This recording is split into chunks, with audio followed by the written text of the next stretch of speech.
வணக்கம். நான் உங்கள் அன்பான சயின்டிஃபிக் வேதிக் அஸ்ட்ராலஜர் அஸ்ட்ரோரஞ்சி பேசுகிறேன். நல்லது நினைப்போம், நல்லதே நடக்கும்.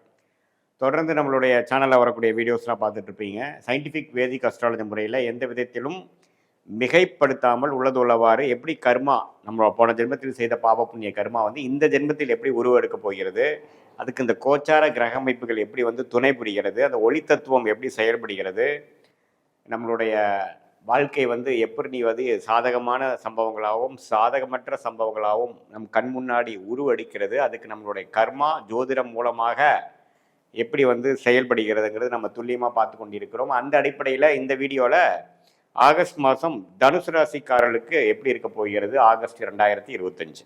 இந்த ஆகஸ்ட் 2025 பிறக்கும் பொழுதே பார்த்தீங்கன்னா ஆண்டு கிரகம் என்று சொல்லப்படுகிற குரு பார்த்தீங்கன்னா ராசியவே பார்த்து கொண்டிருக்கிறார். ஆனால் மே மாதம் 15ஆம் தேதி மாறின குரு பயிற்சி ஒரு சாதகமான பயிற்சியாகவும் குரு பலனை கொடுக்கக்கூடிய ஒரு பயிற்சியாகவும் ராசியை பார்த்து தனுசு ராசிக்காரர்களை உத்வேகப்படுத்தி புத்துணர்ச்சி கொடுக்கக்கூடிய ஒரு பயிற்சியாக இருக்குது. அந்த அமைப்பில் தான் ஆகஸ்ட் மாதம் துவங்குகிறது.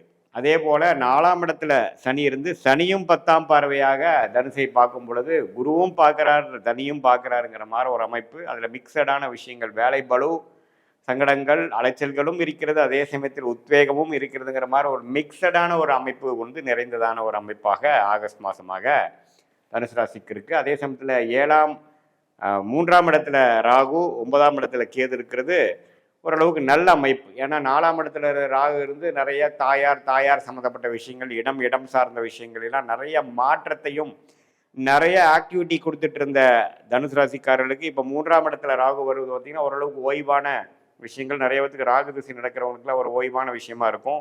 நல்ல அமைப்பு, நல்ல தன்மை. அதே சமயத்தில் கேது 9ஆம் இடத்துல இருக்கிறதும் பார்த்தீங்கன்னா தகப்பனார் விஷயத்தில் சில மாற்றங்கள், சில உடல் உபாதைகள், பூர்வீகத்தில் சில விஷயங்கள், பூர்வீக ப்ராப்பர்ட்டியில் வந்து சில ஆக்டிவிட்டி பண்ணக்கூடிய அமைப்புகள் அதெல்லாம் கொஞ்சம் காமிக்குதுங்க. பொதுவாக ஆண்டு கிரகம் சஞ்சாரம் வந்து ஓரளவுக்கு மிக்சடாகவும் பாசிட்டிவாகவும் இருக்குது.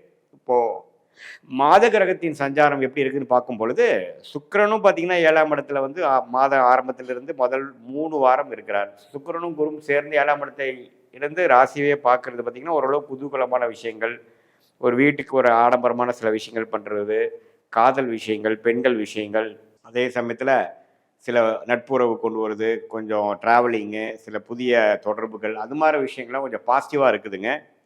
அதே சமயத்தில் சூரியன் வந்து 8ஆம் இடத்துல, புதன் 8ஆம் இடத்துல இருக்கும் பொழுது ராஜயோகாதிபதியே 8ஆம் இடத்துல இருக்கும் பொழுது கொஞ்சம் திடீர் பண வரவு, அடுத்தவங்க பணம் நமக்கு கிடைக்கிறது, கிடைக்க வேண்டிய பணம் உடனே கிடைக்கிறது, ஷேர் மார்க்கெட் ரிட்டர்ன்ஸு, மற்ற மூலமாக நம்மளுடைய பூர்வீகம், இன்ஹெரிட்டன்ஸ், மனைவி சொத்து, கணவர் சொத்து அப்படிங்கிற மாதிரி சில அமைப்புகள்லாம் கொஞ்சம் வரக்கூடிய அமைப்புகளும் உண்டு. ஸோ பொதுவாகவே ஒரு அருமையான ஒரு மாதமாக இருக்கிறது. எப்படின்னா 2025 ஆகஸ்ட் மாதம் தனுசு ராசிக்கு குறிப்பாக முதல் 2 வீக்ஸ். 3rd வீக் பார்த்தீங்கன்னா சூரியன் 9ஆம் இடத்துக்கு வந்து பாகிஸ்தானத்துக்கே வரார், தவறு இல்லை. தகப்பனார் விஷயத்தில் சில மேன்மைகள், சில பெனிஃபிட்ஸ் கொடுக்குதுங்க. நம்ம பூர்வீக ப்ராப்பர்ட்டியில் சிலது நம்ம செஞ்சுக்கலாம். அதே சமயத்தில் நம்ம தொழில் அமைப்பில் இருக்கிறவங்களுக்கு சில பாசிட்டிவான சில விஷயங்கள் உண்டு. ஃபாதர் மூலமாக அனுகூலம், அது மாதிரி விஷயங்கள் உண்டு. புதன் என்னதான் 8ல் மறைஞ்சிருந்தாலும் மாணவர்கள் வந்து ஓரளவுக்கு படிக்கக்கூடிய விஷயத்தில் குறைய இருக்காது. ஏன்னா 8 வந்து பெரிய தவறான ஒரு இது இல்லை புதனுக்கு.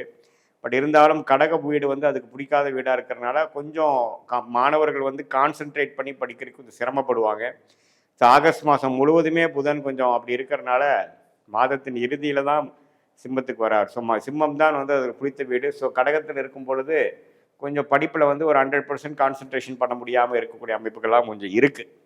ஸோ தனுசு ராசி மாணவர்கள்லாம் கொஞ்சம் ஃபோக்கஸாக இருக்கணும். Competitive exams, higher studies prepare பண்ணுறவங்கலாம் கொஞ்சம் அதிக எஃபோர்ட் போட வேண்டிய அமைப்புகள் தென்படுகிறது, ஓரளவுக்கு தேவைப்படுகிறது. ஸோ அதே மாதிரி மாதத்தின் 3ஆவது வாரம் பார்த்திங்கன்னா சுக்கிரனே 8ல் வரார். ஸோ சுக்கிரன் வந்து 6ஆம் வீட்டதிபதி 8ல் வரும் பொழுது சில விஷயங்கள், உடம்பு உபாதைகள், அது மாதிரி சில விஷயங்கள்லாம் கொஞ்சம் இருக்குது. கொஞ்சம் கிடப்பில் போட்ட மாதிரி சில விஷயங்கள் இருக்குது, வம்பு வழக்குகள் அது மாதிரி இருக்கும். ஸோ முதல் 2 வாரம் வந்து இது மாதிரி திடீர் பண வரவு, சில குதூகலமான விஷயங்கள். 3rd and 4th வீக் கொஞ்சம் கேர்ஃபுல்லாக இருக்க வேண்டிய அமைப்புகள் தனுசு ராசிக்காரர்களுக்கு தேவைப்படுகிறது. மற்றபடி பார்த்திங்கன்னா ராஜயோகாதிபதியாகிய செவ்வாயே பார்த்திங்கன்னா 10ஆம் இடத்துலேயே இருக்கிறார், ராசியை பார்க்குறார். ஸோ சனியும் பார்க்குறார், குருவும் பார்க்குறார், செவ்வாயும் பார்க்குறார் ராசி. அப்படிங்கிறப்போ ஒரு நிறைய ஆக்டிவிட்டி, நிறையா முடிவுகளை எடுக்கக்கூடிய ஒரு அமைப்புகள்லாம் தேவைப்படுகிறது. குறிப்பாக நடுத்தர வயதினர் ஆகிய தொழிலதிபர்கள், வியாபாரத்தில் இருக்கிறவங்க, ஐ பொசிஷன் இருக்கிறவங்களுக்குலாம் கொஞ்சம் அதிக ஆக்டிவிட்டி இருக்கும். அதே சமயத்தில் தொழில் ஜெயிக்கிறது, தொழிலில் ஒரு உத்வேகத்தை கொண்டு வருது, ஒரு அதிக முயற்சி பண்ணி அடுத்த லெவலுக்கு போகிறது, புதிய முதலீடுகள், புதிய முயற்சிகள், புதிய கிளை, ப்ரொமோஷன், அதிக ரெஸ்பான்சிபிலிட்டி, அது மாதிரி பல விஷயங்கள் வரக்கூடிய அமைப்புகள் கண்டிப்பாக தனுசு ராசிக்காரர்கள் இருக்குது. அது சனியின் பார்வை பெற்ற ஒரு செவ்வாயாக இருக்கிறதுனால கொஞ்சம் கேர்ஃபுல்லாக இருக்கணும், கொஞ்சம் ஸ்ட்ரெஸ்ஃபுல்லாக இருக்கும். எடுக்கிற முடிவுகளில் வந்து கொஞ்சம் சிறத்தன்மையோடு எடுத்து முடிவை பண்ணணும். இல்லைன்னா நமக்கு வந்து ஒரு கிளாரிட்டி இல்லாத ஒரு அமைப்பு வரக்கூடிய வாய்ப்புகள் உண்டு. ஸோ தனுசு ராசிக்காரர்களுக்கு வந்து ஒரு மிக்சடான விஷயங்கள், பாசிட்டிவும் இருக்குது, நெகட்டிவ் இருக்குது. நம்ம எந்த மாதிரி செயல்படுறோமோ அது பொறுத்து தான் நமக்கு எல்லாமே பாசிட்டிவாக வர்றதா இல்லையாங்கிறது நம்ம பார்க்கணும். தனுசு ராசிக்காரர்களுக்கு வந்து இத்தகைய அமைப்பு இருக்கும் பொழுது உங்களுடைய ஜென்ம ஜாதகத்தில் எப்படி தசாபுக்திகள் போய் கொண்டிருக்கிறது, நீங்கள் எந்த லக்னத்தில் பிறந்தீங்க, அந்த லக்னத்துக்கு தசாபுக்தி நாதன்கள் எப்படி இருக்கிறார்கள், அந்த லக்னாதிபதி பலம் என்ன, திக்பலம், திருக்பலம், ஸ்தான பலம்லாம் எப்படி இருக்குது, அந்த தசநாதனும் புக்திநாதனும் இப்போ நடக்கிறது வந்து என்ன ஆதிபத்தியங்கள் பெற்றிருக்கிறார்கள், அந்த ஆதிபத்தியங்கள் வந்து உங்கள் ஜாதகத்துக்கு நல்லதாக வருதா. இப்போ நான் சொன்ன கோச்சார் அமைப்போடு இந்த தசாநாதன் புக்திநாதனை மிக்ஸ் பண்ணி பார்க்கும் பொழுது அடுத்த வரக்கூடிய காலகட்டங்கள் ஆகஸ்ட் மாதம், அதுக்கப்புறம் வரக்கூடிய செப்டம்பர் மாதம்லாம் எப்படி இருக்க போகுது, அது மூலமாக நீங்கள் என்ன மாதிரி முடிவுகள் எடுக்கலாம், வாழ்க்கை என்ன திசையில் திரும்ப போகிறது, உங்கள் கர்மா என்ன சொல்லிக்கிறதுங்கிறது சயின்டிஃபிக் வேதிக் அஸ்ட்ராலஜி முறையில் நம்ம ஓரளவு கிளியராக பார்த்து அதுக்கு தகுந்த மாதிரி நம்மளுடைய டெசிஷன்ஸ் அது மாதிரி விஷயங்களாக நீங்கள் எடுக்கும் பொழுது நீங்கள் தேவையற்ற விஷயத்துக்குள்ளே போகாமல் சமய விரயங்கள், பண விரயங்கள் அதெல்லாம் தவிர்த்து நமக்கு என்ன மாதிரி ஒரு அமைப்பு இருக்குது, நம்ம என்ன மாதிரி படிப்பு படிக்கலாம், என்ன மாதிரி தொழில் பண்ணுறது நல்லது, எந்த நேரத்தில் இன்வெஸ்ட் பண்ணலாம், எந்த நேரத்தில் இடம் மாறலாம், எந்த நேரத்தில் ஜாப் மாறலாம், எந்த நேரம் வந்து நம்ம வெளிநாடு போகக்கூடிய அமைப்புகள், இது எல்லாமே வந்து எந்த தசாபுக்திகள் எப்படி காமிக்குது, நம்ம கர்மா எப்படி இருக்குதுங்கிறது பார்த்து அதுக்கு தகுந்த மாதிரி தக்க முடிவுகளை நாம் எடுக்கவேனால் இந்திய வேத ஜோதிடத்தை அடிப்படையான சயின்டிஃபிக் வேதிக் அஸ்ட்ராலஜி முறையில் நம்ம துல்லியமான பலன்களை எடுத்து அது மூலமாக வாழ்க்கை முடிவுகளை திட்டமிட்டு செயல்பட்டு தேவையற்ற விரயங்களை தவிர்த்து வாழ்க்கையில் வெற்றி பெற முடியுங்கிறது நான் இந்த வீடியோ மூலமாக நான் கேட்டுக்கிறேன். இது நம்ம பார்த்த விஷயங்கள் பார்த்திங்கன்னா தனுசு ராசிக்கு ஆண்டு கிரகம், மாத கிரகத்தோட அமைப்பு, கோசார் முறையில் ஒரு பொதுவான பலன்கள் எப்படி இருக்குது அப்படிங்கிறது பார்த்துருக்கோம். இதே உங்களோட ஜென்ம ஜாதகத்தில் இருக்கக்கூடிய தசாபுக்திகளை வச்சு ஒப்பிட்டு பார்க்கும் பொழுது ஒன்றுமே கிளியர் கட்டாக ஒரு ஜாதகமும் தனித்துவமாக உள்ள ஜாதகம் எல்லாமே பொதுவாக சொல்லிட முடியாது. அந்த தனித்துவமாக என்ன மாதிரி விஷயங்கள் காட்டுதுங்கிறத வைத்து அதை வைத்து நம்ம வாழ்க்கையில் சில முடிவுகளை எடுத்து வாழ்க்கையில் எளிதில் வெற்றி பெற முடியுங்கிறத நான் கேட்டுக்கொள்கிறேன். மீண்டும் மற்றொரு காணொளியில் சந்திப்போம். நன்றி, வணக்கம்.